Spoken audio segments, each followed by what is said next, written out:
All right, so we're diving into Custer's last stand today at the Battle of Little Bighorn. Hmm. And, well, it's one of those stories, that's captivating, but also really tragic. Yeah, I think what really gets me about this story is how a bunch of things, like political stuff, ambitions, and maybe, just maybe, a little bit of arrogance, all kind of came together to create this huge moment in history, right? Yeah, totally. And it's all Nice. based on, this fascinating material we've got from The Rest is History, the Oh podcast. yeah, it's a great podcast. Really dives deep. It really does. It's Yep. like, watching a train wreck in slow motion, Brent. You can see what's going to happen, Yeah. but you just can't look away.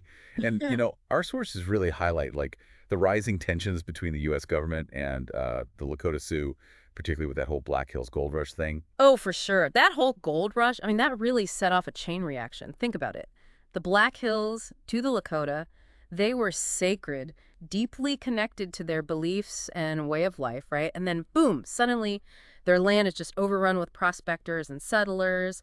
Their hunting grounds are messed up. And their main source of food, the bison, is practically wiped out by the railroads expanding. It's like, such a stark reminder of how fast things can change, especially when there's money to be made. It's understandable why those Lakota leaders, like Sitting Bull and Crazy Horse, resisted being moved to those reservations. I mean, they were fighting for their whole way of life. And the U.S. government's answer, let's just say, it wasn't exactly peaceful. What we found is that President Grant, General Sheridan, and General Crook basically came up with a plan, in secret, to provoke a war with the Lakota. Provoke a war. I mean, that seems, well, incredibly risky and, to be honest, kind of messed up, don't you think? What were they thinking? It was a gamble, a calculated one. The plan was to let settlers into the Black Hills, like on purpose, to make things worse. And then they hit the Lakota with this ultimatum, demanding that they report to agencies in the middle of winter, no less. Wait, agencies. For our listeners who might not know that term, what exactly were those? Right, so agencies were basically government-run centers on reservations, places where Native Americans were supposed to go to get rations. But the catch was, this demand came in the dead of winter, when it was almost impossible to travel. The government knew they couldn't do it, and if they resisted, bam, that's justification for a military response. It's like they created a problem just to start a war they already wanted. Yeah. I don't know, it's just chilling. But it didn't quite work out the way they'd hoped, did it? Nope, not at all. That winter campaign, it was a mess, logistically speaking. They planned these attacks, 3 of them, with Generals Terry, Gibbon, and Crook, each leading one. But the weather, it was brutal, and they had communication problems. So the terrain itself was like an enemy. Exactly. And get this, General Crook's campaign, the one meant to, subdue the Lakota, it actually backfired. It ended up pushing more Native Americans to join Sitting Bull, making his force bigger and more united than the army thought. It's like they were always underestimating their enemy, huh? Hmm. And then there's Custer. He's become this almost legendary figure. But what we found suggests there was more to him than just, patriotism. Yeah, Custer, he was full of contradictions. On one hand, war hero, brave, brilliant tactician, but then on the other hand, super ambitious, struggling with money, even playing the stock market, taking big risks.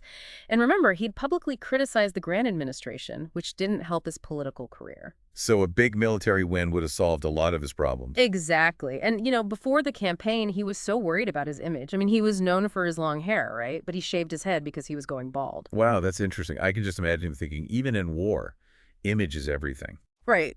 Total image control. And as the campaign started, well, his personality and ambitions, they played a big role in what happened next. His subordinates, Colonel Benteen and Major Reno, experienced officers, but they didn't exactly get along with Custer. So we've got personality clashes on top of everything else. Oh, yeah. Picture this. Benteen, he resented Custer's authority, while Reno, he was more cautious, haunted by, past failures. Not the best team dynamic, right?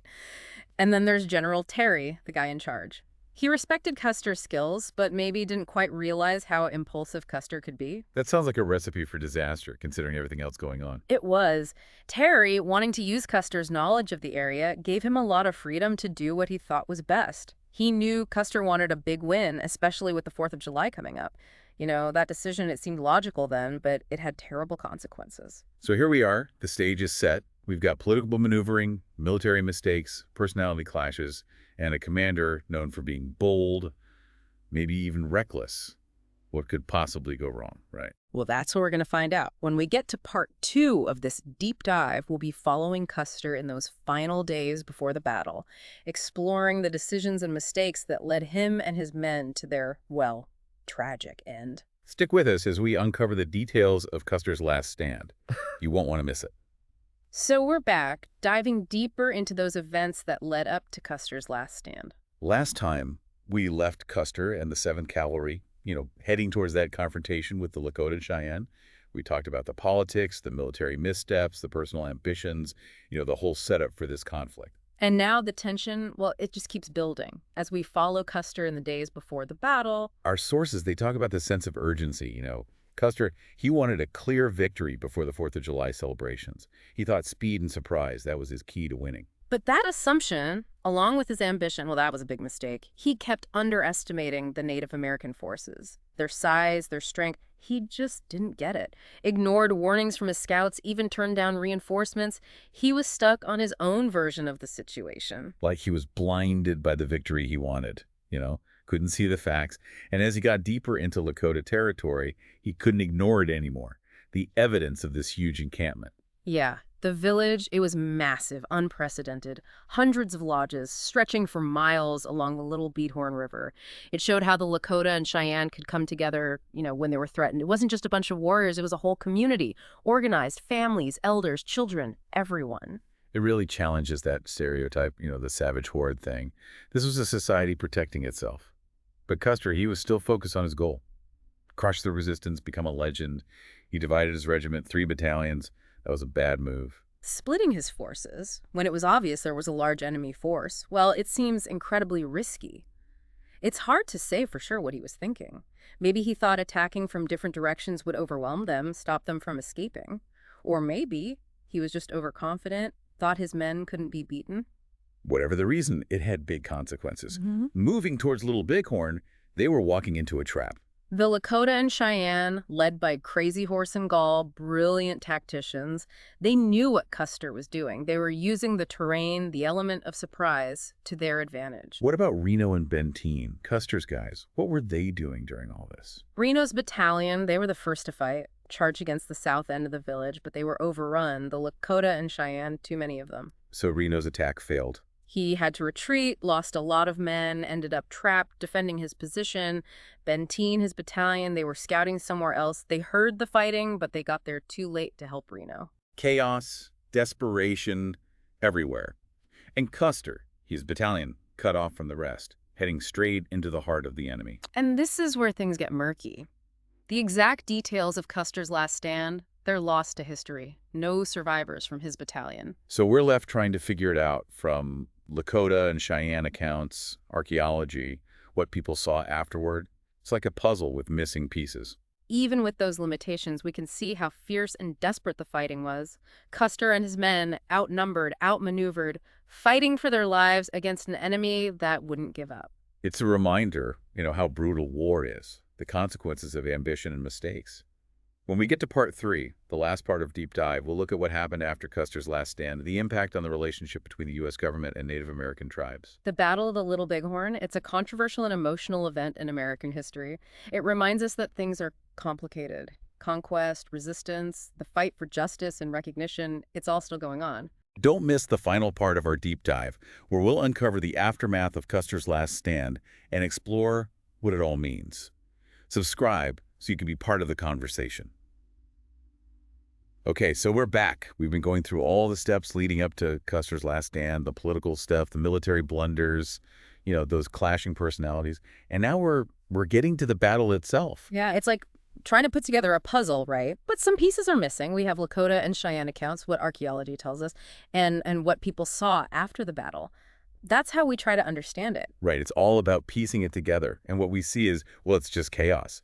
Custer and his battalion, they were surrounded by those Lakota and Cheyenne warriors. Imagine it. Outnumbered, outmaneuvered. Custer's men, they're desperately trying to, defend themselves on this ridge above the Little Bighorn River.